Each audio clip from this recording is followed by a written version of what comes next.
E agora vamos ver uma reportagem especial. As estradas do Brasil. Esburacadas, lentas, perigosas, elas atrasam a nossa economia e tiram vidas. A repórter Sônia Bride percorreu as principais rodovias do país de norte a sul. É a série Brasil. Quem paga é você. Não é fácil construir na Amazônia. Abrir caminho na selva com pouco tempo sem chuva para trabalhar o chão. Mas demorar 40 anos e ainda ter a estrada assim? Estamos no norte do Brasil, na BR-163, uma espinha dorsal passando pelo centro do país, do Pará até o Rio Grande do Sul. De Santarém até a divisa com o Mato Grosso são 980 quilômetros, 460 ainda em estrada de chão. É muito chão, né? Que velocidade o senhor pega aí no chão? A velocidade é 5 por hora, 10 por hora. Leva tempo até o caminhão sumir de vista. Tem muito transtorno na viagem, assim. Falar que é uma viagem maravilhosa não é, uma viagem bem dificultosa. Difícil se você carrega 20 toneladas de soja. Na época que não chove, né? Na seca é muita poeira. E na chuva é muita água, muito barro, né? São 12 trechos de obra. Este está sendo tocado pelo Exército. Como o resto do percurso, intercala asfalto e terra. Falta pavimentar 40 quilômetros, mas vai demorar. Esse ano, aproximadamente 20 quilômetros de asfalto e no próximo ano 20 quilômetros, entregando essa estrada para essa população por volta do mês de dezembro de 2014. Na maior parte do ano, a chuva dá umas poucas tréguas e quando volta é de enxurrada. Basta meia hora de chuva para a estrada ficar desse jeito. E essa água toda, além de provocar erosão e encher a estrada de buracos, faz do trabalho de construção aqui na Amazônia um grande desafio. Há pontes prontas, mas sem o aterro nas cabeceiras.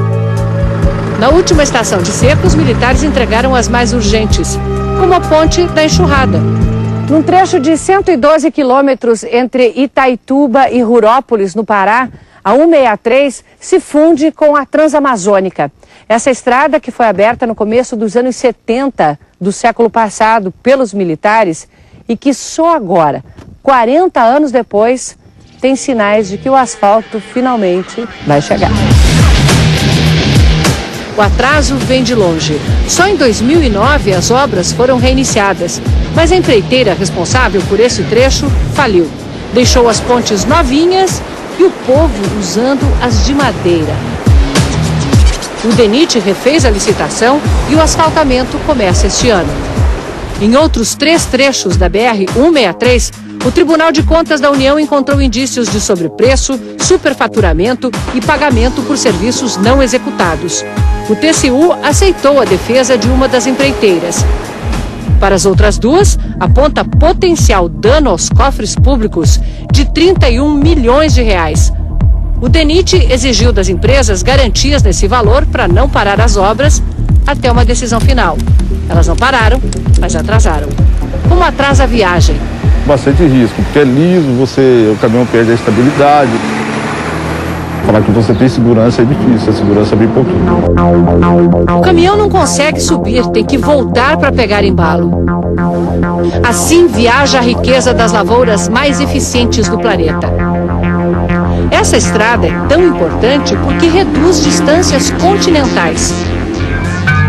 Em vez de embarcados pelos portos do sul, os grãos pela 163 chegam até o porto de Santarém, de onde saem navios para a China ou Europa. Ainda mais barato aproveitar o rio Tapajós já desde Miritituba, 350 quilômetros antes de Santarém. De barcaça, a soja viajaria até Belém para ser embarcada nos transoceânicos. A Confederação Nacional da Indústria calculou que com a estrada pronta, o agronegócio brasileiro economizaria 1 bilhão e 400 milhões de reais por ano só em frete. Ou seja, a obra se paga em pouco mais de um ano. Nós poderemos liberar os portos de Paranaguá, Santos, que são portos para a manufatura. Os nossos custos serão melhores na medida em que eu desloque o produto da agricultura para o norte do país. A previsão hoje é que o asfalto fique pronto no fim do ano que vem. Parte para o sul do Brasil, na BR-101, a principal rodovia do país que acompanha milhares de quilômetros do litoral. Em Santa Catarina não é só o acesso de turistas para as belas praias. Escoa a produção gaúcha e liga o Brasil ao Mercosul. A estrada é antiga e sobrecarregada, mais do dobro da capacidade. A duplicação começou em 2006, mas empreiteiras não deram conta da obra, que foi relicitada. Passados 4 anos do prazo da entrega, ainda faltam as obras mais caras. A Federação das Indústrias de Santa Catarina calculou o prejuízo. Neste período de 2009 a 2012, deixaram de ser gerados na região cerca de 33 bilhões de reais. Há prejuízo impossível de contar.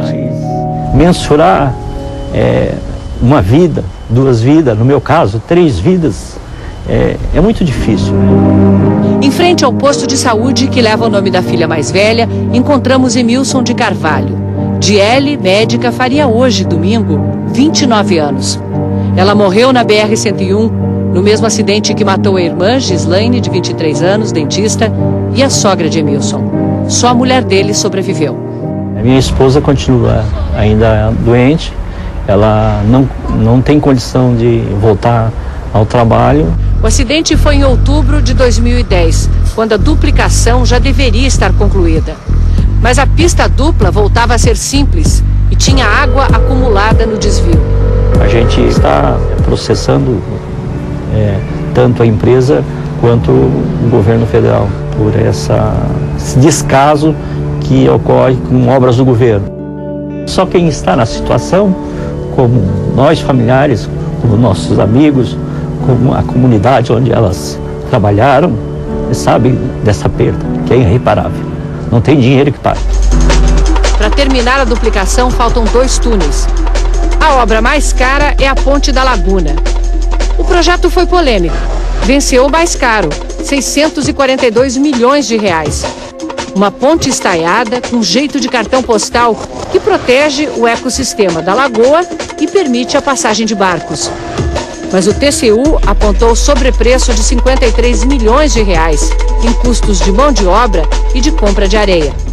O DENIT renegociou o preço da ponte com redução de 40 milhões de reais. O general Frache assumiu em 2011, depois que o antecessor foi demitido no processo conhecido como a faxina da presidente Dilma. O senhor encontrou muito problema de gestão?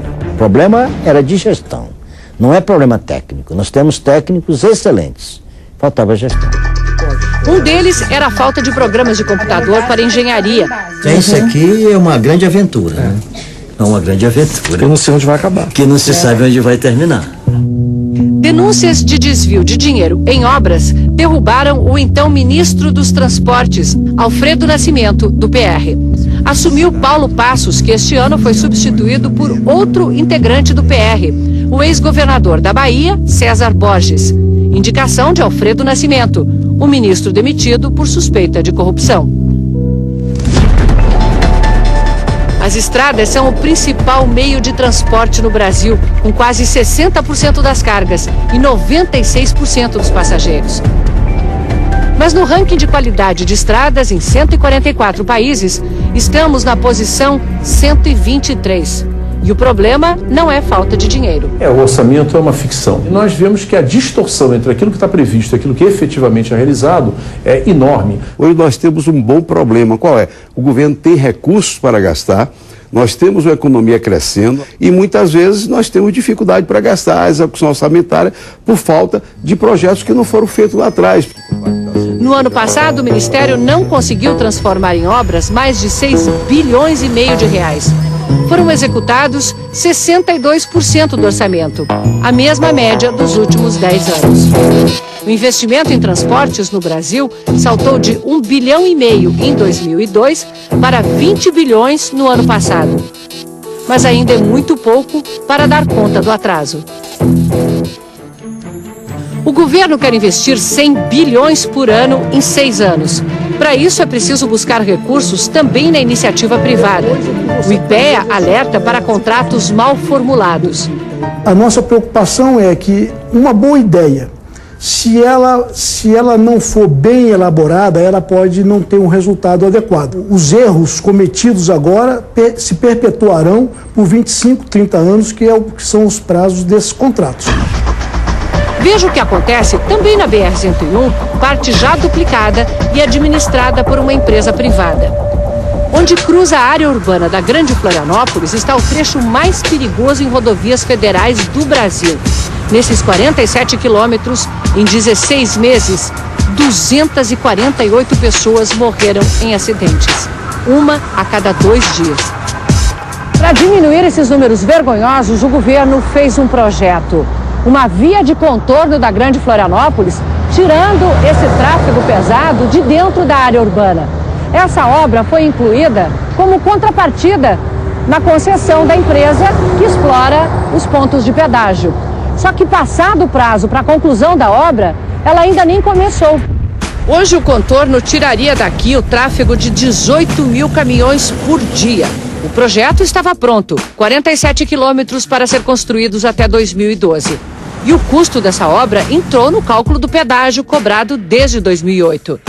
Hoje a situação é a seguinte, não foi feito 1 metro da implantação desse contorno. Não foi só atraso. A Autopistas Litoral tentou encurtar o contorno em 20 quilômetros, uma obra mais barata. A ANTT, a agência encarregada de garantir o cumprimento do contrato, aprovou a mudança e deu mais 3 anos de prazo para a entrega da obra. O TCU não aceitou. As análises feitas pelas áreas técnicas do Tribunal de Contas não deixaram qualquer dúvida de que o valor previsto no contrato de concessão era de 47,3 quilômetros. O tribunal apura as responsabilidades da concessionária e também da ANTT. O projeto foi encaminhado muitos anos depois. Ele foi alterado. Para o final da obra. E o primeiro projeto que foi alterado também foi entregue com bastante atraso. A apuração da responsabilidade da concessionária por esses atrasos, ela está em análise. Houve uma demora de reação da ANTT. Olha, a ANTT me disse que multou a empresa, mas as multas não foram suficientes. Não resolveram o problema. As multas somam 20 milhões de reais. Que tipo de punição pode haver? A rescisão do contrato. Finalmente, este ano, a empresa foi forçada a voltar ao trajeto original. E só agora começa o processo de licenciamento no IBAMA. As cidades cresceram e um conjunto habitacional do Minha Casa Minha Vida foi feito bem no meio do caminho. Um novo desvio encarece a obra. E essa diferença de custo é repassada à tarifa do pedágio? Essa diferença de custo é analisada pela agência e avaliada. E repassada à tarifa? Se assim for decidido, sim. Mas a concessionária já acumula lucro indevido, segundo o TCU, pelo pedágio pago sem que a obra fosse feita.